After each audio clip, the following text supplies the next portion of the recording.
And one of the issues that comes up with talk of daycare is, what do you do with your children who have no choice but to stay home alone? There are guidelines when it comes to that, as some parents have gotten into trouble for leaving their kids home alone at a young age. Diane Redleaf with the Family Defense Center is joining us now to break down some of those rules, talk about a study that they just did. Always nice to have you. Thank you. This is a very interesting, it's a very interesting topic, very interesting debate, because I think it's one that every parent probably struggles with. You know, what is too young? Is it 10 years old, 7 years old, 13? I mean, what did your report find as you tried to do some research? We think there's a great deal of confusion. In fact, Illinois has been portrayed as having one of the worst laws in the country, and in some ways it does.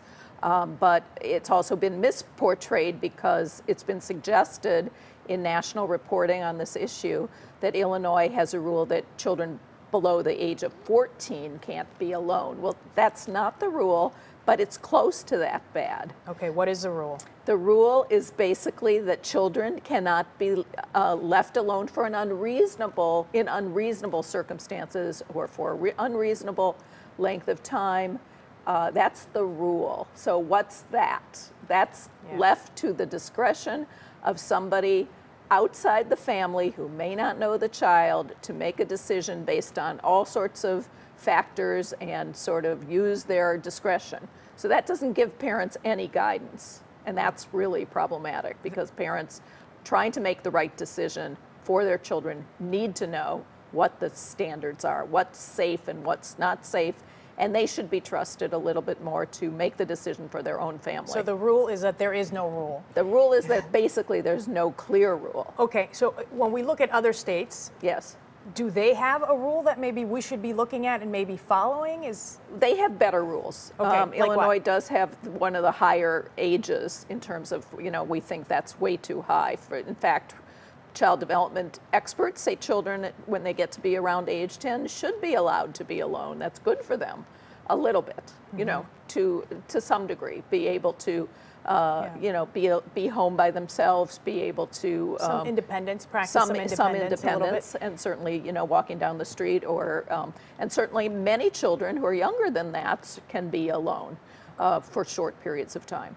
So we think that the rules are very much skewed in favor of open-ended discretion and letting the child welfare system decide. And that's pretty terrifying when there's an investigation of a neglect claim because you have made a decision that you think is a good decision. Part of your research and your study has been that you started to see cases where parents have gotten in trouble. There's one that the Washington posted a story on. Apparently she let her kid out to play, or her kids let them out to play near her house, and she was kind of keeping an eye on them every 10 or 15 minutes, and she got in trouble for that. Yeah, this is our case, and it's actually pending in the Illinois Appellate Court right now.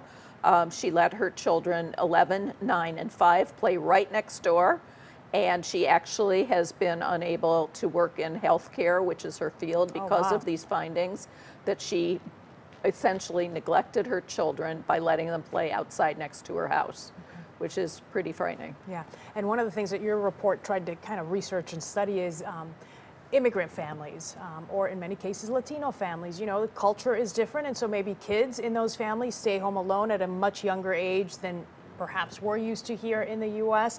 What did your research and your study find when it came to that? We didn't find that, actually. The studies that we looked at do not support the conclusion that immigrant families have practices of letting their children... But yet they're getting into trouble for this a lot more. But they're getting into trouble more, and that relates to the fact that it's such discretion to make a decision, a negative decision. So when the case gets called, they may be more likely. In fact, the family, the mother in the case is a Latino person. Mm-hmm. So this was a concern to us, that if you give the officials latitudes to decide what they think is child neglect, they're going to exercise that discretion more negatively against lower income and minority people. Okay, so the next logical question, of course, is what comes out of this? You've got this report. Where do we go from here? Is there any chance that this, perhaps could be fixed? Well, we think that the law needs to be clear, and we actually think that our statutory law is pretty clear.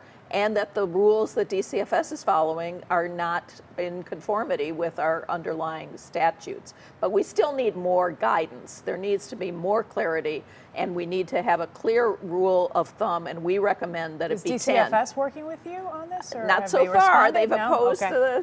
the lawsuit.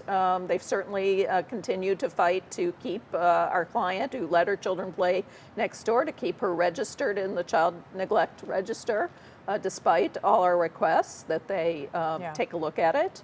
And they're continuing to apply the same broad discretion. Right. Other states do it better. We're learning as we've done this report of other states that have a better rule. Thank you so much, Diane Redleaf with the Family Defense Center. I really appreciate it. Very interesting topic. So if you get a chance, check it out on their website, familydefensecenter.net. Hope you come back. Good luck to you. Thank you. All right.